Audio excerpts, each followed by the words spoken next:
जाने वाला double decker luxury plane Pan Am flight 6 अपने 70 यात्रियों और 7 क्रू मेंबर्स के साथ हवाई से सैन फ्रांसिस्को के लिए उड़ान भर चुका था। लोग अपनी सीटों पर आराम से बैठे थे। कोई किताब पढ़ रहा था, कोई खिड़की से बाहर प्रशांत महासागर की नीली चादर को देख रहा था, तो कोई अपने आने वाले कल के सपने बुन रहा था। लेकिन अचानक प्लेन के शांत माहौल में एक चीख गूंजी। 1 2 नहीं बल्कि 4 नकाबपोश लोग अपनी सीटों से उठे। उनके हाथों में हथियार थे। उन्होंने प्लेन को हाईजैक कर लिया था। यात्रियों की सांसें थम गईं। बच्चों का रोना और बड़ों की घबराहट से पूरा प्लेन गूंज उठा। ये खबर जैसे ही एटीसी तक पहुंची, धरती पर हड़कंप मच गया। रेस्क्यू मिशन की तैयारियां शुरू हो गईं, लेकिन इससे पहले कि कोई कुछ समझ पाता, ठीक 5 मिनट बाद पैन एम फ्लाइट 6 रडार से हमेशा के लिए गायब हो गई। इसके पीछे का कारण, पहला तो हाईजैकर्स ने प्लेन का लोकेशन सिस्टम बंद कर दिया था, पर असली खतरा तो कुछ और ही था। एक ऐसा खतरा जिसे इंसान कंट्रोल नहीं कर सकता। प्लेन सीधा प्रशांत महासागर के सबसे बड़े और खतरनाक तूफान टाइफून के मुंह में जा चुका था। भयानक हवाएं प्लेन को किसी खिलौने की तरह उछाल रही थीं। पायलट अपनी पूरी ताकत से प्लेन को बचाने की कोशिश कर रहा था, पर अगले 2 घंटे तक प्लेन का कंट्रोल प्रकृति के हाथों में था। और 2 घंटों के इस जानलेवा संघर्ष के बाद प्लेन का एक इंजन फेल हो गया और इसके थोड़ी देर बाद दूसरा इंजन भी फेल हो गया। प्लेन आग के गोले की तरह सीधा समुद्र की ओर गिरने लगा। प्लेन समुद्र की सतह से टकराने ही वाला था कि कुछ लोगों ने हिम्मत दिखाई और हाईजैकरों को मार गिराते और टूटे हुए दरवाजे से ठंडे और अनजान समुद्र में छलांग लगा दी। प्लेन एक भयानक धमाके के साथ पानी में समा गया, लेकिन 60 लोग किसी तरह बच गए थे। उनके चारों तरफ मीलों तक सिर्फ और सिर्फ प्रशांत महासागर की डरावनी लहरें थीं। किस्मत से जहां प्लेन क्रैश हुआ था, उससे बस 100 मीटर की दूरी पर एक चट्टान समुद्र से बाहर निकली हुई थी। सबने अपनी बची कुची ताकत लगाकर उस चट्टान पर पनाह ली। भीगे हुए, कांपते हुए, डरे हुए वे 60 लोग उस छोटी सी चट्टान पर एक दूसरे से लिपटे हुए थे। उनके पास न तो कोई फोन था, न कोई सिग्नल, न कोई उम्मीद। प्लेन का मलबा भी गहरे पानी में डूब चुका था। तभी एक पैसेंजर को याद आया कि उसके बैग में एक दूरबीन थी जो किसी तरह उसके साथ बच गई थी। उसने कांपते हाथों से दूरबीन उठाई और चारों तरफ देखने लगा, और तभी उसे एक उम्मीद की किरण दिखी। लगभग आधा किलोमीटर दूर धुंध में लिपटा एक छोटा सा द्वीप। वो चिल्लाया, आइलैंड! वहां एक आइलैंड है। जो लोग तैरना जानते थे, उन्होंने एक पल भी नहीं गवाया। उन्होंने मौत के इस महासागर में फिर से छलांग लगा दी। नीचे खतरनाक शार्क थीं, ऊपर ऊंची ऊंची लहरें, लेकिन जीने की इच्छा इन सबसे बड़ी थी। घंटों की मशक्कत के बाद सिर्फ 15-20 लोग ही उस द्वीप के रेतीले किनारे तक पहुंच पाए, बुरी तरह थके हुए लेकिन जिंदा। द्वीप पर पहुंचे लोगों ने एक पल भी आराम नहीं किया। उन्हें पता था कि चट्टान पर फंसे बाकी लोगों को यहां लाना होगा, वरना वे लहरों या भूख प्यास से मर जाएंगे। उन्होंने द्वीप पर पड़ी सूखी लकड़ियों और बेलों को इकट्ठा किया और किसी तरह एक काम चलाऊ बेड़ा बनाया। उस टूटे फूटे बेड़े को लेकर वे दोबारा उस जानलेवा समंदर में उतर गए। एक एक करके कई चक्कर लगाकर उन्होंने चट्टान पर फंसे हर इंसान को द्वीप पर पहुंचाया। जब सारे 60 लोग उस अनजान जमीन पर इकट्ठा हुए, तब जाकर उन्हें अपनी असली हालत का एहसास हुआ। ये कोई जन्नत नहीं थी, ये एक सुनसान वीरान द्वीप था।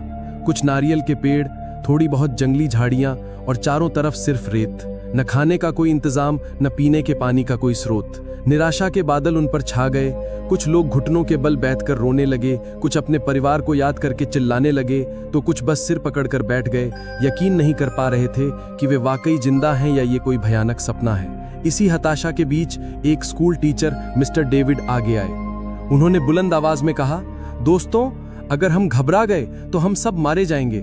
हमें जीना है, एक दूसरे के लिए जीना है। उनकी आवाज में एक भरोसा था जिसने टूटे हुए लोगों में एक नई उम्मीद जगाई।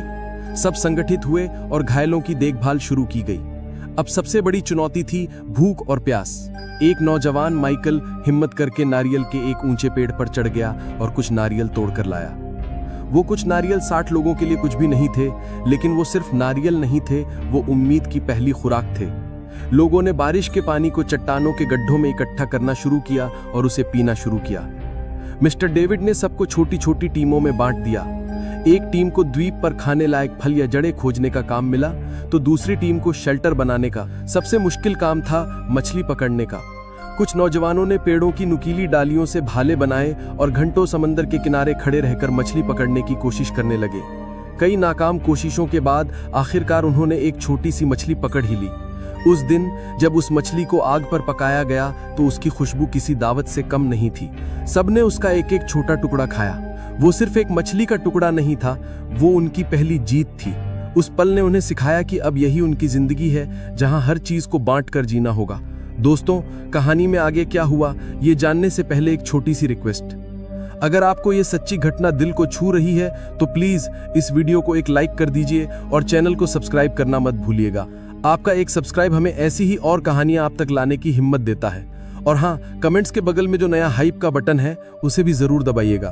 दिन हफ्तों में और हफ्ते महीनों में बदलने लगे। अब उन्हें समझ आ गया था कि मदद शायद कभी नहीं आएगी, उन्हें यहीं जीना होगा। उन्होंने पेड़ों की पत्तियों, डालियों और नारियल के रेशों से छोटी छोटी झोपड़ियां बनानी शुरू कर दी। पहली बारिश में ही उनकी सारी मेहनत पर पानी फिर गया, झोपड़ियां लीक करने लगीं, लेकिन उन्होंने हार नहीं मानी और ज्यादा मजबूती से शेल्टर बनाए। जरूरत ने उन्हें वो सब कुछ सिखा दिया जो उन्होंने कभी सोचा भी नहीं था।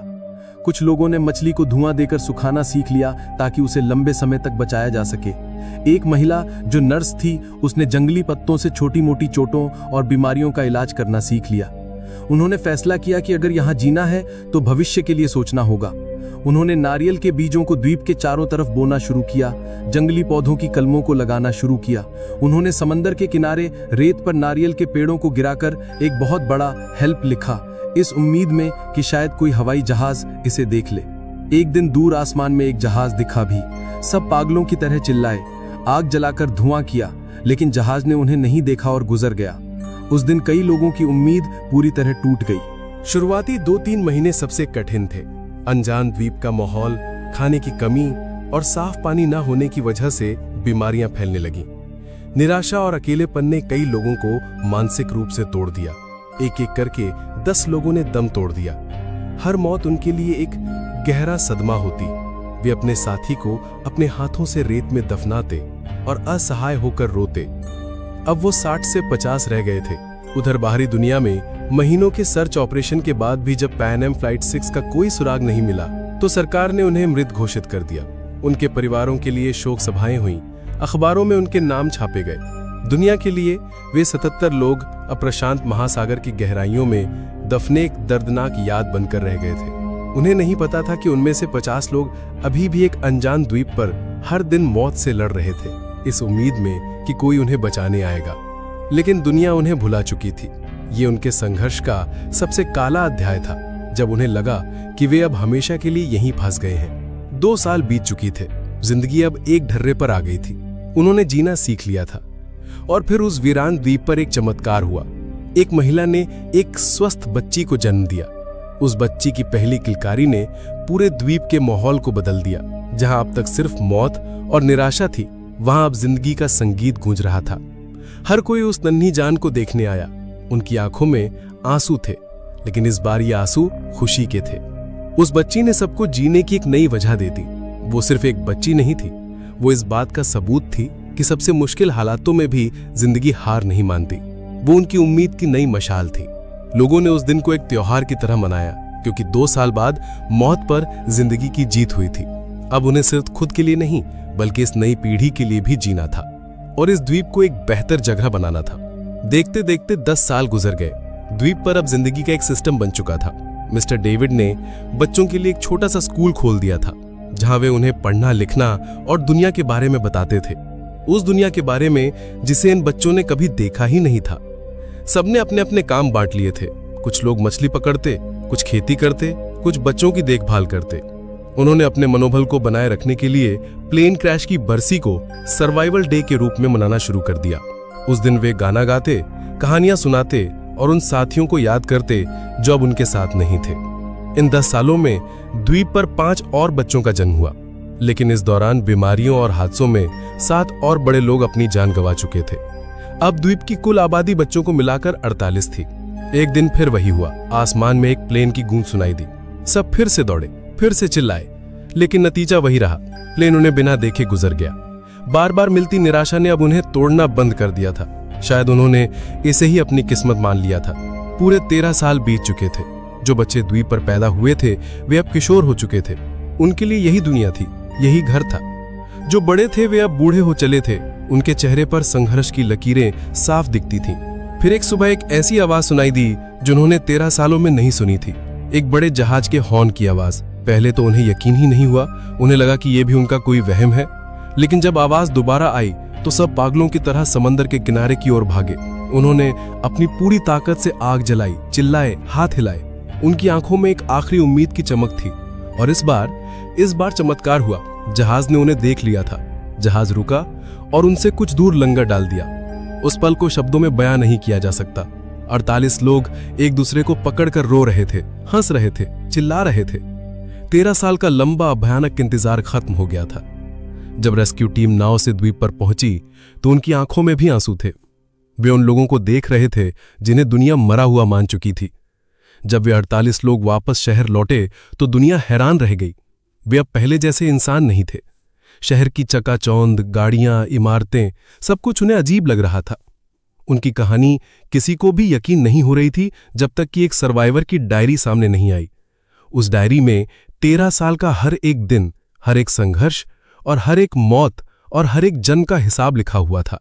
जब मीडिया ने उस डायरी के पन्नों को दुनिया के सामने रखा तो हर कोई रो पड़ा। ये इंसान के हौसले, हिम्मत और जीने की जिद की एक अविश्वसनीय दास्तां थी।